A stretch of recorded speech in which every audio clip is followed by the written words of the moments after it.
Thank you for joining the Way Back stream. Come on a journey through technology history. The custom graphics chip and the custom animation chip make possible the Amiga's superior graphics output, which you can fully utilize on a home television set as well as on an RGB monitor. Also available are multi-dimensional displays, selection of up to 4,096 colors and quality resolution equivalent to a fine color television. A first look at the Amiga. The Amiga computer from Commodore Amiga, Inc., a subsidiary of Commodore International Limited, is the first in a new line of personal business computers, taking a giant leap forward in single-station multitasking, computer graphics, and sound. Based on the Motorola 68000 microprocessor, the Amiga is different from other computers using this processor because its intricate network of built-in hardware features lets the 68000 run at full speed most of the time. 3 custom chips, one of which contains a co-processor, do much of the work, handling most of the burden of implementing the Amiga's graphics and sound features, as well as input-output operations. These custom chips allow the Amiga to outperform any other multitasking personal computer on the market today. Another difference between the Amiga and other 68000 machines is that it can address 8 megabytes of memory. Additionally, the Amiga is a completely open system. Its internal architecture is designed to accommodate upgrades and enhancements already being developed for powerful graphics-oriented machines of the future. The custom graphics chip and the custom animation chip make possible the Amiga's superior graphics output, which you can fully utilize on a home television set as well as on an RGB monitor. Also available are multi-dimensional displays, selection of up to 4,096 colors, and quality resolution equivalent to a fine color television. For business and educational applications, you can combine either 40 or 80 column text displays with the graphics modes to create extraordinary visual displays. The sound/peripherals chip can duplicate complex sounds on each of 4 separate sound channels. By combining the power of this chip with the dual stereo sound output ports, the Amiga can easily match the quality of commercial synthesizers. Furthermore, there are 11 ports to accommodate any peripherals you may want to connect to this computer. Multi-peripheral machine. At release time, the Amiga will already have sophisticated peripherals with which to tap its extraordinary potential. One of the more elegant is a frame grabber, which can take an image from videotape, digitize it, and make it available for storage on the Amiga. A digitized picture can, for example, be embellished with Amiga graphics and sound, animated and stored for future use. A digitizer tablet will also be available. A MIDI interface will be provided along with musical keyboards to take advantage of this Supermicro's amazing sound capabilities. Other peripherals include a Genlock interlace, a 1200 baud Hayes-compatible modem from Amiga and third-party sources, a hard disk with tape backup, a 2 megabyte multifunction card, and a 2400 baud modem. These are just a few already prepared. You will discover, however, that the Amiga warrants peripherals and applications that have yet to be developed. The Amiga comes with an 89-key detached keyboard and a system box that houses the internal hardware and built-in disk drive. It has 256K of internal RAM and 192K of ROM. This is enough memory for many applications, but for those requiring more memory, it's easy to clip a 256K RAM pack to the front of the system unit, thus boosting the memory to a full 512K. Compared to most personal computers on the market today, the Amiga's 256K of RAM is far more versatile because, thanks to the 3 custom chips, less of it is occupied with chores for system operation and language support. As for data storage, the Amiga comes with a built-in 3.5-inch disk drive that accommodates double-sided, double-density disks with a capacity of 880 kilobytes. You're not limited to just 880,000, however. The machine can accommodate 3 additional disk drives, either 3.5 or 5.25 inch. There will be a 20 megabyte hard disk drive available for it in the fall. The Amiga incorporates truly superior graphics, which, however, will be used in applications far different from the typical entertainment field. They will provide a tool for serious graphics applications in both the business and consumer markets. The versatility of the graphics will also attract engineers, CAD CAE users, architects, professional creative artists, and anyone requiring fast and efficient graphic design capabilities. Custom graphics chip. There are two basic kinds of screen displays on the Amiga: playfields and sprites.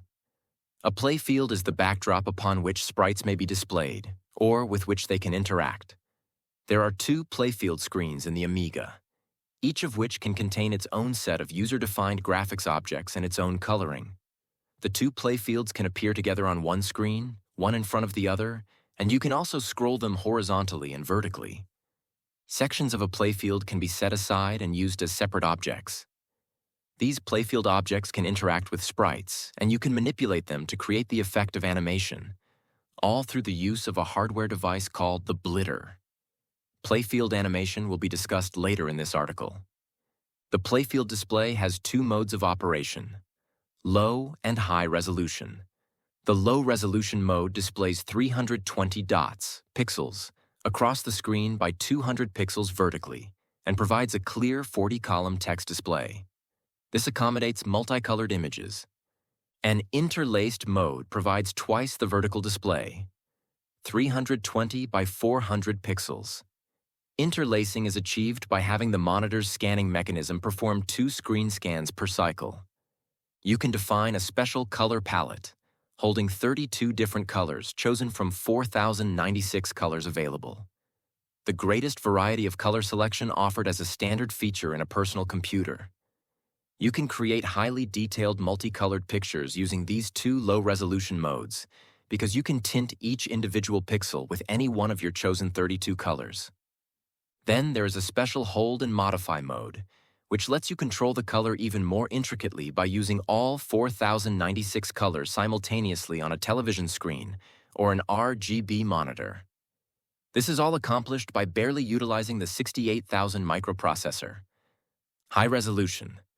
The second mode of playfield operation, high resolution, has two separate displays.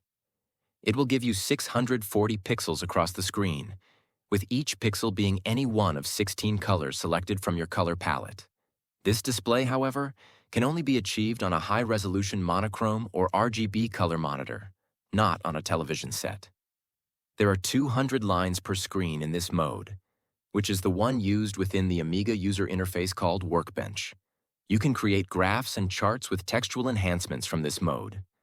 The second high-resolution display is an interlaced display with 640 by 400 pixels, allowing up to 16 colors simultaneously. Text can be intermixed on both low or high-resolution displays. In low resolution, you can use 40 columns of text, each character treated as a special graphics element defined in an 8 by 8 pixel grid. In high-resolution mode, you can use 80 columns of text per line. You can easily mix multicolored graphics with text on the same screen, since text is simply considered another set of graphics. You can also create custom text fonts and control their coloring. The Amiga's blitter lets you place any kind of graphics element anywhere on the screen, enabling subscripts, superscripts, underlining, proportional spacing, and other effects. Sprites. The second major display mode on the Amiga is sprite mode. A sprite is a movable graphics object independent of playfields and can be displayed anywhere on the screen. The Amiga offers 8 programmable sprite processors, but you can reuse sprites on the same screen. A sprite can be up to 16 pixels wide with unlimited height, limited only by memory. Each sprite pixel can have any of 4 colors, including transparency. In a special mode, you can attach 2 sprites to increase colors to 16. You can display both sprites and playfield objects simultaneously on a playfield. Custom animation chip. The Amiga includes 2 animation systems. The first uses the blitter to animate playfields. It redraws sections rapidly using double buffering to avoid visible refresh. It supports line drawing and area fill functions at speeds like 1 million pixels per second. Playfield objects have priority ordering, and both playfields are independently scrollable. The second animation system handles sprite graphics. Sprites have overlay priority up to 7 layers and transparency. Both systems also support hardware collision detection, between sprites, and playfield objects, or between playfields. This is useful for gaming logic like hit detection or for scene restrictions. Vivid versatility. The Amiga's graphics are ideal for video and computer imagery. You can hook it up with VCRs and digitizers to capture frames from tape, then enhance them with graphics, animation, titles, etc. And output to slide, print, or videotape. I could only grasp the power of Amiga graphics through demonstrations, where sprites and playfields combined in animated scenes, like robots walking, transparent overlays, scrolling landscapes, all showing multitasking in a visual way, as if each sprite were its own task. Graphics menus are presented via pull-down palettes for selecting colors and features instantly instead of navigating through menus. The custom chips handle these features with minimal load on the 68000, leaving it free for sophisticated software. Audio/peripheral chip. The third custom chip handles sound, disk control, and input/output. It provides 4 hardware sound channels plus a digital-to-analog converter. Each channel can generate multiple notes with control over volume, amplitude, even a DSR envelope. Speech synthesis is available. Male/female voices with unlimited vocabulary. All sound generation runs independently of the 68000. MIDI support will be available soon. Ports and expansion. The Amiga includes 11 ports for peripherals, composite NTSC, TV, and RGB video, 2 stereo sound jacks, expansion disc parallel, RS-232, and 2 reconfigurable controller ports for mouse, paddles, tablets, etc. There's also an expansion bus for third-party hardware. Recommended peripherals include Okadata color printers, Hayes-compatible modems, 1 200 or 2 400 baud, Genlock, hard disks, tape backup, multifunction cards, and others yet to be developed. User interface. The Amiga's UI uses a 2-button mouse and icons to navigate. No typing arcane commands. It's intuitive. Double-click icons to open programs, drag and drop for file operations. Pull-down menus appear under the cursor, and menu structures are consistent across programs. Beneath the graphics interface, there's a command line interpreter in each screen, giving expert users direct system control when needed. Windows, screens, and multitasking. The system supports overlapping resizable windows, each running independent applications. Windows are grouped into screens, and multiple screens, with different resolutions or color depths, can be displayed and toggled. The Amiga's multitasking environment behaves like each application runs on its own virtual terminal, yet all share full access to hardware. Truly concurrent multitasking beyond what GEM or Windows offered then. Programming. The Amiga comes with disk-based BASIC. Other available languages include Pascal, C, Logo, and Assembly. The system is open and portable across platforms. Keyboard and software. The keyboard has 89 keys, 10 function keys, and special Amiga keys. Included in the system are Amiga DOS, a tutorial by Mindscape, a BASI key, speech synthesis, and the Amiga Scope graphics demo. Third-party software includes TextCraft, Enable/Write, Graphicraft, Musicraft, and more. Who is the Amiga for? The Amiga spans markets: business, education, creative professionals, and consumers. It was affordable yet powerful, outperforming machines like the Mac. For businesses, its graphics and UI offer competitive advantages. In schools, the Amiga offers multimedia learning. For artists and musicians, its audio-visual capabilities are unmatched. The Amiga invites developers and users to rethink computing. End of article excerpt. Thank you for joining us on a bit of technology history on the Wayback Stream. Don't forget to subscribe, share, and enjoy.